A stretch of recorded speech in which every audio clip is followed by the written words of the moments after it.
class, welcome once again to Beetle University. I'm Professor Moptop, and thank you again, as always, for joining us each week here as we talk about my favorite thing to talk about, which of course would be the Beatles. Thank you a million times over, again and again. This week you're going to be looking forward to two more hunks of audio about 1969's Let It Be sessions. Sometimes they're called the Get Back sessions, sometimes they're just called January 1969. This week we're going to talk about a guy named Glyn Johns, who was the recording engineer who was hired to record and basically produce alongside with the Beatles the 1969 project. Now, George Martin had always been the guy in charge, and as the Beatles got more and more control in the studio, he was working with them less and for them more during the White Album, and he wasn't a real big fan of this, but he also had his responsibility. So he was always around, even though he wasn't really doing a whole lot during the White Album until the end of the sessions. Well, by the time Let It Be came around, he was a little bit disgusted with the Beatles,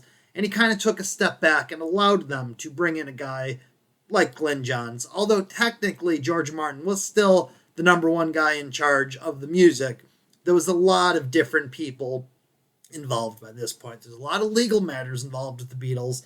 There's a lot of business dealings that were just kind of confusing, starting with the time that Brian Epstein died and continuing until the end of the time the Beatles were together. Now, they had all the tape of the Let It Be sessions, and Glyn Johns had the horrible task of having to come up with an album to make out of all these inconsistent recordings, where there's a lot of rehearsal and a lot of issues with fidelity and consistency and extremely sloppy notes, and it was his job to come up with an album to release from all this. Well, he compiled a bunch of stuff, gave it to the Beatles, and they rejected it. He then reworked it a little bit more, and again, they rejected it. They didn't like the feel of it. They didn't like the quality of it. They were very displeased with it, yet they weren't very good at giving him instructions on what they wanted, but they were very good at telling him what they didn't like.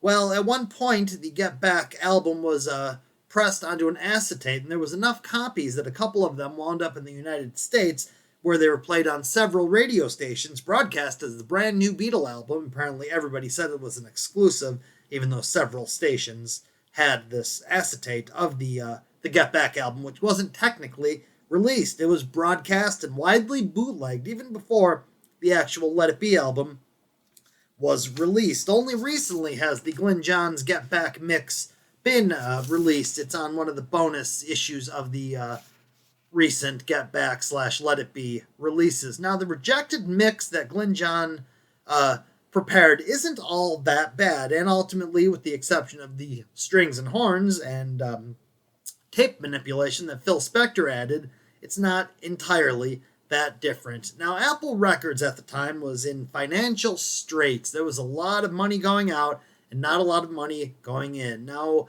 there was also some controversy over who was going to be managing the Beatles' affairs. George and Ringo and John were very, very keen on Alan Klein, who was very good at, he'd helped the Rolling Stones save a lot of money by maneuvering the tax system. In England, the tax system very, very heavily penalized people who made a lot of money and took most of their money. Alan Klein was able to help the Rolling Stones save a lot of money, so therefore they thought that he would be able to help them as well. Now, Paul didn't have a lot of confidence in Alan Klein, and he definitely mistrusted him, but he was also very interested in getting John Eastman, who of course was Linda McCartney's father, to become Linda McCartney's brother, to become the new advisor for the Beatles. Now, he advised them to purchase Brian Epstein's affairs, which were about £1 million, and at the time that would have been a very, very wise move.